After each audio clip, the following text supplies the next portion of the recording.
This is Pet Life Radio. Let's talk pets.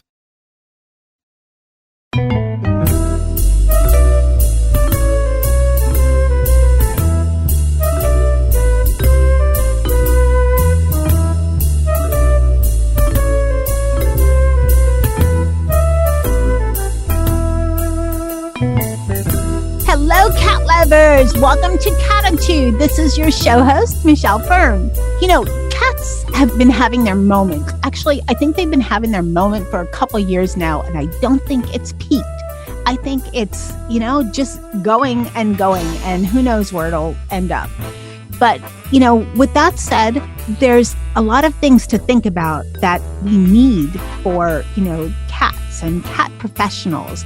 And we're going to talk about something very cool that one of my guests created. And I can't wait to tell you all about it. So stay tuned. We'll be right back.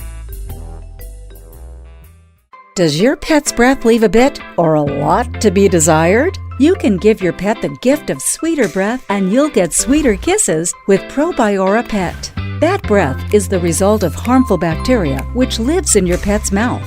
And that harmful bacteria can lead to serious health problems. The solution is to crowd out that bad bacteria with positive bacteria. All it takes is 1 scoop a day of ProBiora Pet mixed into their food to replenish the good bacteria. That's it. This all-natural, no-taste, no-odor powder is the only dental care probiotic for pets which delivers beneficial bacteria which supports tooth and gum health and crowds out the bad. A healthy body starts with a healthy mouth, and ProBiora Pet is the best way to give your pet a healthy mouth. And our listeners get a 10% discount using PLR10 at checkout. To purchase, go to probiorahealth.com. That's probiorahealth.com and use code PLR10 at checkout for 10% off. Let's Talk Pets on PetLifeRadio.com.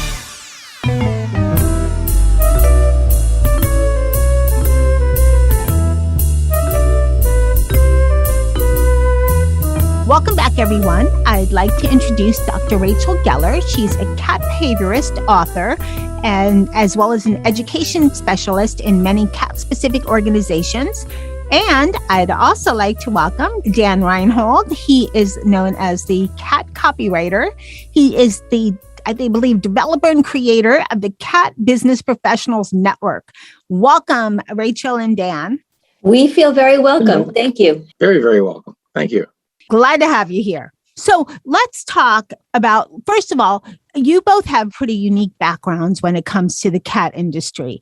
So Rachel, can you give us a little brief background about yourself? I would love to. I will say that as a certified cat behaviorist, it is something that a lot of people aren't used to hearing about. It's a little bit of a different profession. There are definitely dog trainers and canine specialists, but not as many cat behaviorists. So I became certified through the Humane Society of the United States in a program called Cat Behavior and Retention.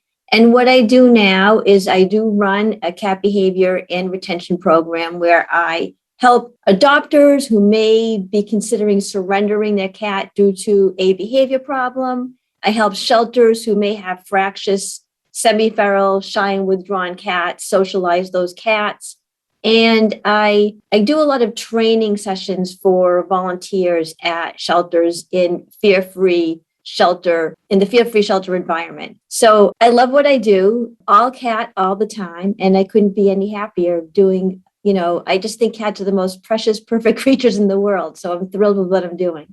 Okay. Well, you bring a wealth of knowledge. And, I think you're right about cat behaviorists. I mean, I know 4, but hey, I host Cattitude and I've done so many shows, but that's like 4 or 5. That's nothing. That is nothing. And if you look at a lot of shelters, you'll see, they have like a dog trainer on staff, but they rarely have, a cat behaviorist on staff. And I should mention that I actually do all of my work completely free of charge to individuals and to shelters. It's my personal mission in life that I never wanted to be a financial barrier preventing people from keeping their cats in their homes. That's wonderful that you do that. If there's anything I think we need more of is understanding cats, because they're not like dogs. They're just their own, you have to understand them.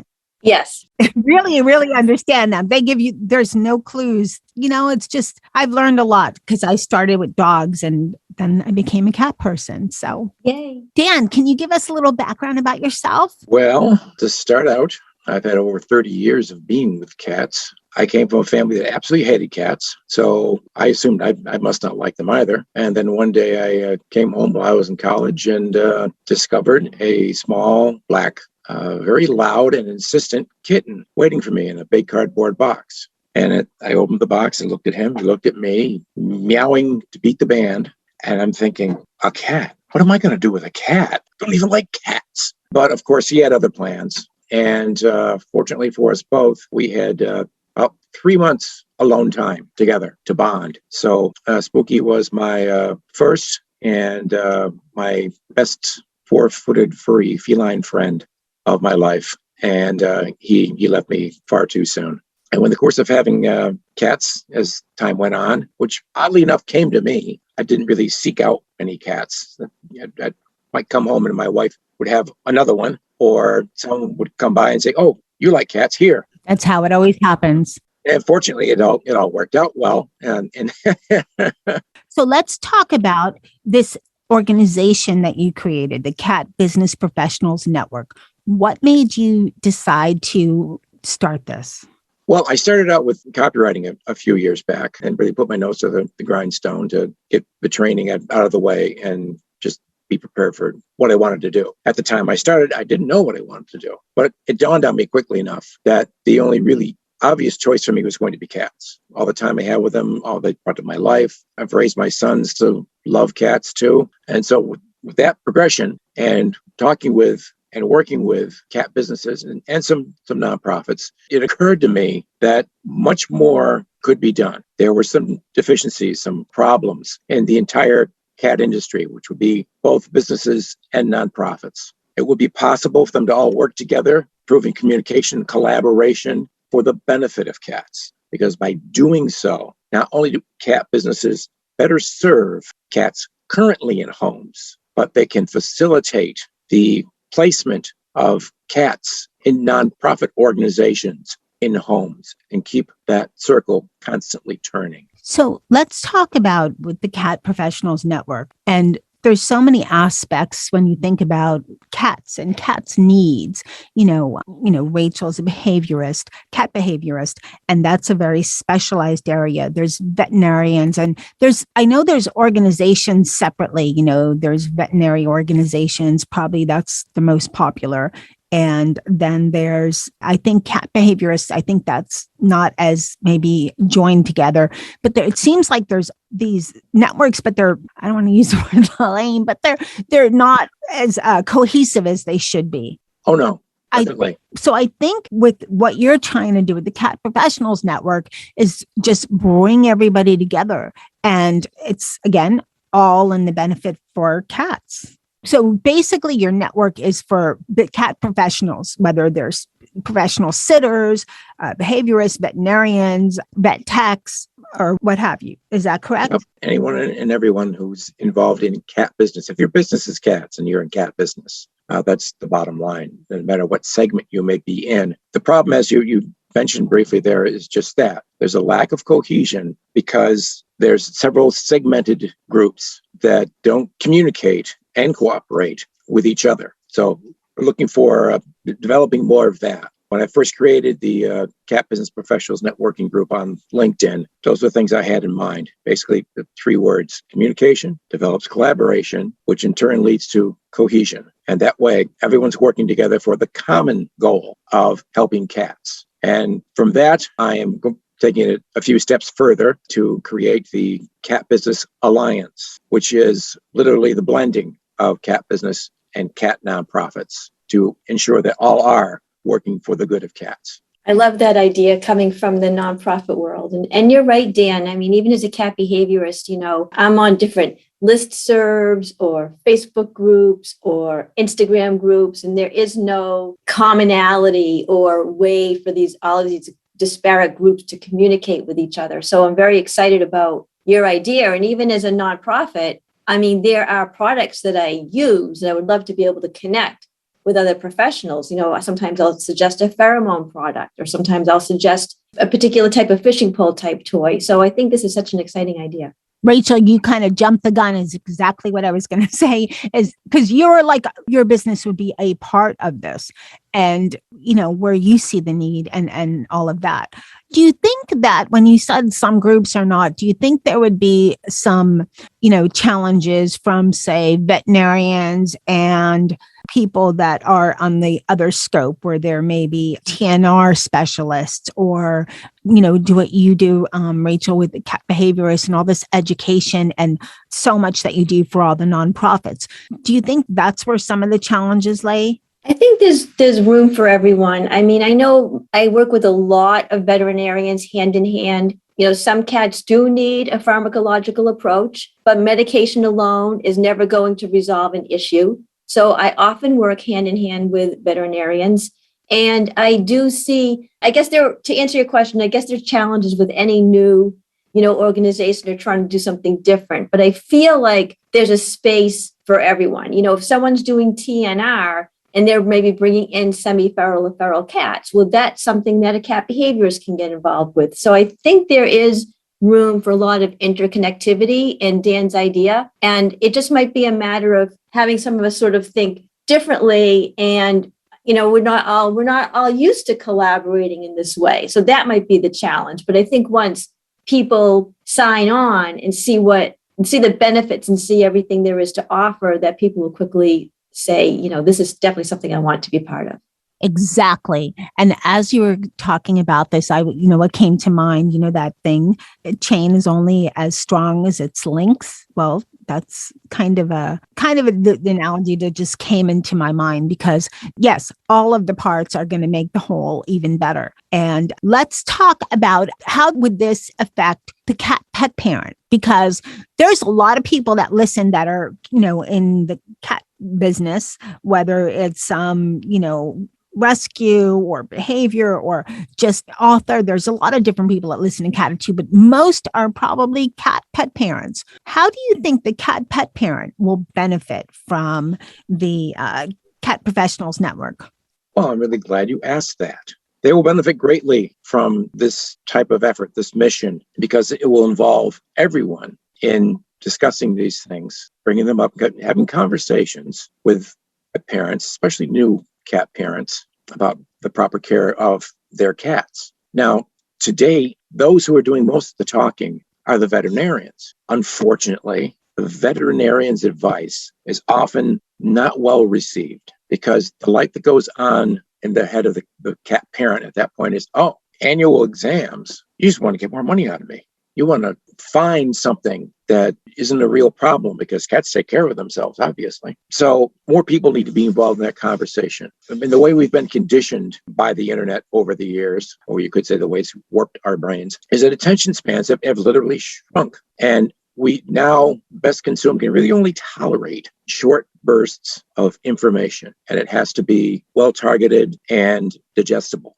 Long, drawn-out articles in medical journals and the like are great for those professionals who benefit from the information. But to the average person, they're just going to look at it and say, what's that? So what I'm looking at is ways that everyone can have conversations with cat parents and with each other so that they can facilitate their own networking and develop their own referrals. There's certainly no reason that a cat sitter in town and a cat boarder in town cannot talk and discuss the topic of referrals. What do you do with your overflow? What do you do at vacation time? What if a particular cat is not suited to a sitter, but is well suited to a boarding situation? Shouldn't both know about that and discuss it and how they can benefit mutually from it and develop their businesses in the process? Okay, we're going to take a short break. I have more questions for you, Dan. I'm curious as I see the future of this. So we'll be right back after this message. Hey everyone, Michelle Fern here. Everyone has things they can't stand doing. I hate dusting and dealing with car repairs, and I really, really hate the idea of spending a Saturday at the mall shopping. All about online here. but I really can't stand cleaning up and scooping the cat litter. Ugh, forget it. But I love my fur balls. Where would I be without my cats? But the smell and the scooping and the scraping of that stuck-on mess. Ugh, the answer? Arm & Hammer Slide Litter.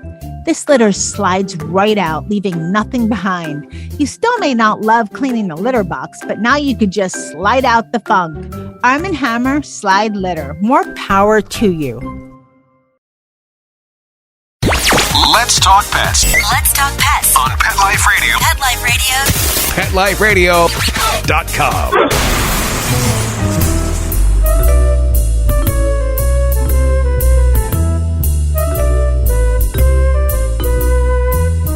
Welcome back, everyone. We're talking to Dan and Rachel about the Cat Business Professionals Network. So, Dan, you were telling me about how the cat pet parent would benefit from, I don't know a great deal about your network, but as just looking at it from a cat pet parent, I'm thinking that it would be a great resource for me to go to this one place and be able to find a lot of information about a lot of different kinds of resources for my cats. Is that maybe the future goal? I know now that you're in the startup phase, but is that something you've thought about, say, down the road?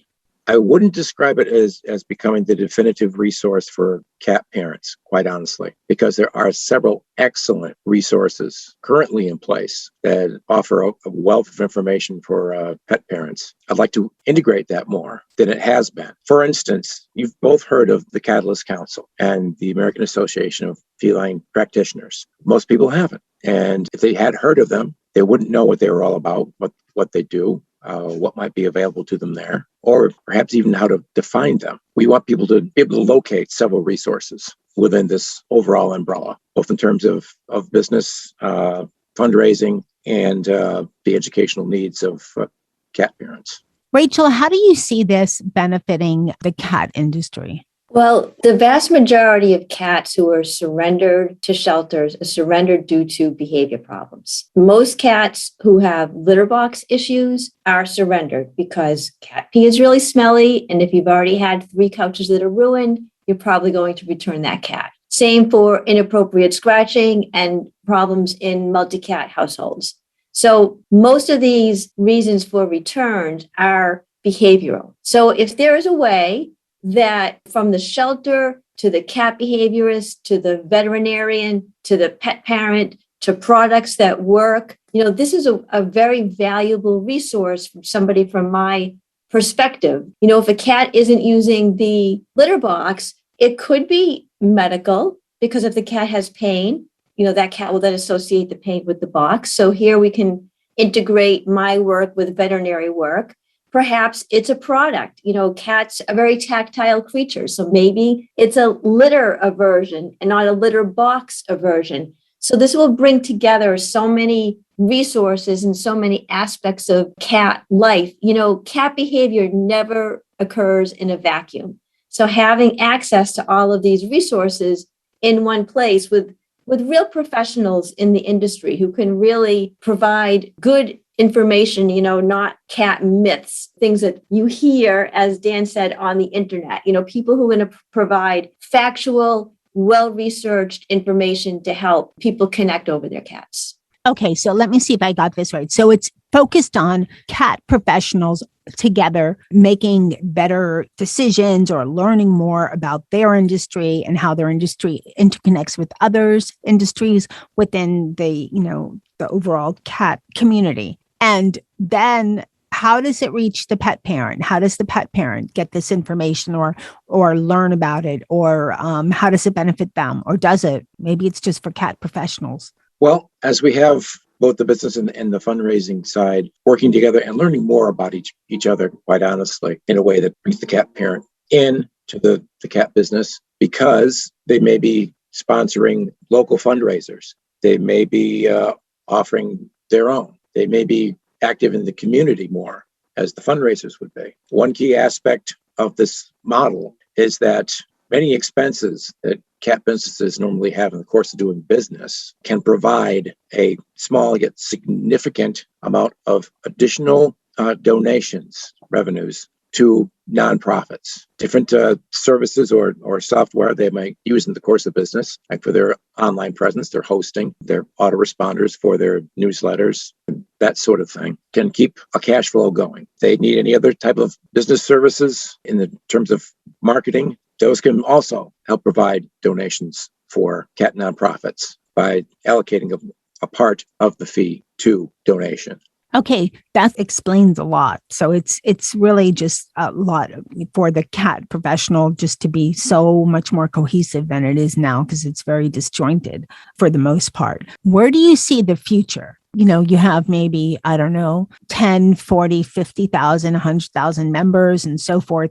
What would be the next step? Or is that it? What do you see as the future goal? What would you want to happen, say, maybe 5 years from now? 5 years from now? Well, I would certainly love to find that many more cats are finding their ways into loving homes. That's obviously a top priority. We're not doing them any good unless they're connecting with people who need them, quite honestly.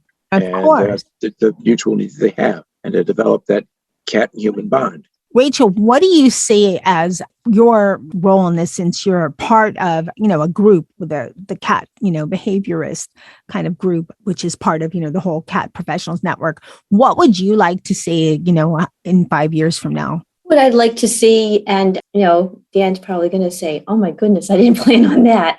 But, I think that idea of really working hand in hand with me as a cat behaviorist, with the veterinarians, with the vet techs, with products that work, with all different aspects of the cat business, products and toys and litter boxes. It is cat business, right? These are, for-profit companies, but they serve a very valuable piece to cat owners who need these items. So how to pick out the right item for your cat, that's like a huge big deal. If you have, I'll go back to the litter box again. If you have an older arthritic cat, you're not going to want a box with very high size. So as a cat behaviorist, maybe I will talk to the veterinarian and say, what have you ruled out medically? Is the cat overweight? Is the cat arthritic? And then we can look at the box and then I can suggest products. So I do see like this whole circle that I think what Dan said too is referrals. It would be great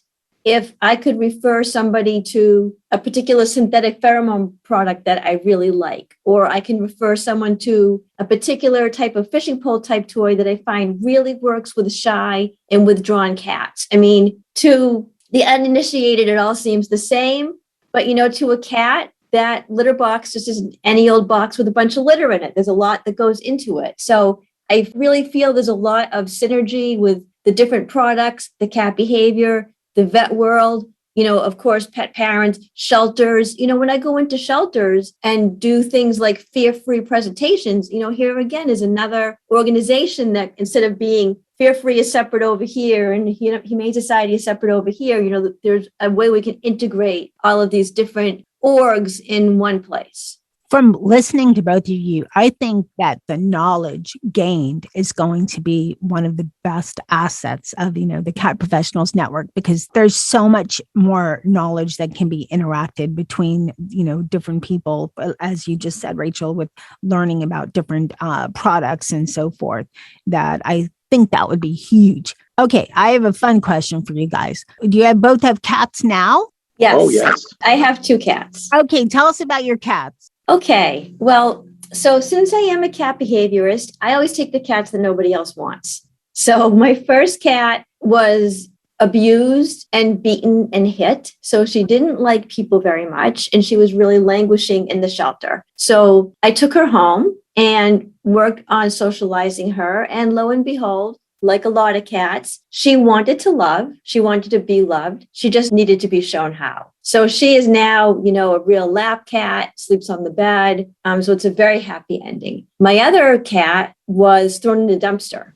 And so he also did not have a great experience with people. He was very shy, very withdrawn, very skittish. And now he is just a real lap cat. It's rare that I can sit at the computer or do anything without this cat finding my lap. And even downstairs, if I'm working out of my home gym, And if I'm doing, shoulder presses, he'll be sitting on my lap watching the weights go up and down. So he really wants to be with me all the time, which is lovely considering where he came from.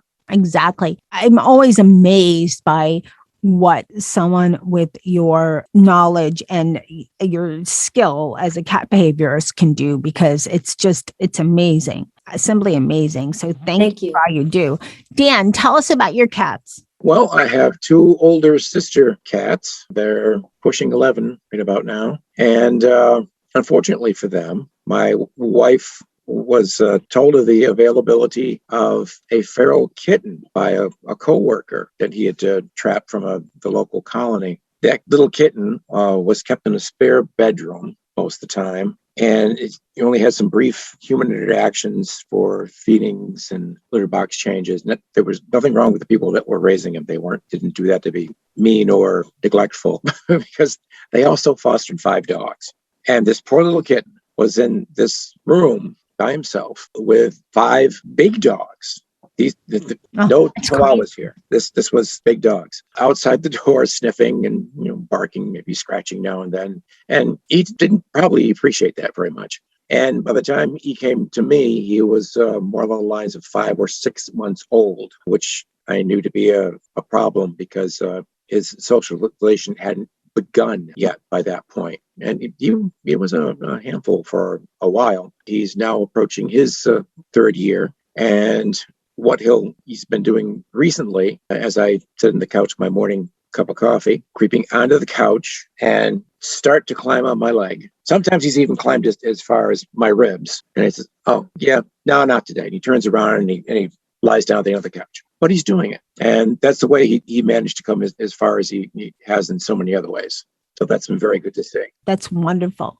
Okay, now let's wrap up.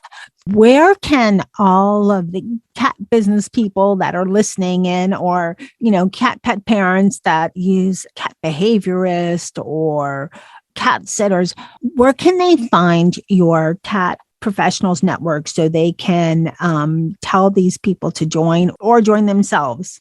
Okay. The Cat Business Professionals Networking Group on LinkedIn is private, so that we can have whatever discussions we like amongst ourselves and help one another out at this time. So this is the primary function of that group. So it's by invitation only. If anyone should happen to contact me through LinkedIn, my LinkedIn page is Dan-Reinhold, and you'll find me. You can type in the term cat copywriter in the search box in LinkedIn, and I pop up. Okay. Cat copywriter. Okay. So if you are a actual cat business, not just a cat aficionado, not just a cat parent, not just someone who is not actually involved in the business of cats, feel free to contact me and request an invitation to join. I'll be glad to accommodate you. For pet parents and all others who might have questions or comments, they can contact me at the Gmail account I set up for this project in the making here. It's helpmorecats@gmail.com. Okay. And we will try to get it in the page that is set up for Pet Life Radio. I want to thank both of you, Dan and Rachel, for coming on Cattitude and sharing all this great information about the Cat Professionals Network. I wish you great success. So thank you so much. This has been lovely. Thanks for having us. Thank you very much, Michelle. All right. Thanks. Appreciate it. I hope everybody really enjoyed the show. It was a lot of eye-opening information about, cat business professionals. And, as cat pet parents, this is something we should know about because we use these services. So be sure to look up Dan if you're a cat business professional. Type in cat copywriter in LinkedIn. You'll find his information and you can potentially join the Cat Professionals Network. I'd like to thank my guests for coming on today. I'd like to thank Mark Winter for doing a great job and making me my guests sound amazing. And thanks to my cats, which have taught me so much, Molly and Jethro and Sammy and Charlotte and Dennis. And remember, lose the attitude, have Cattitude. Let's Talk Pets, every week on demand, only on PetLifeRadio.com.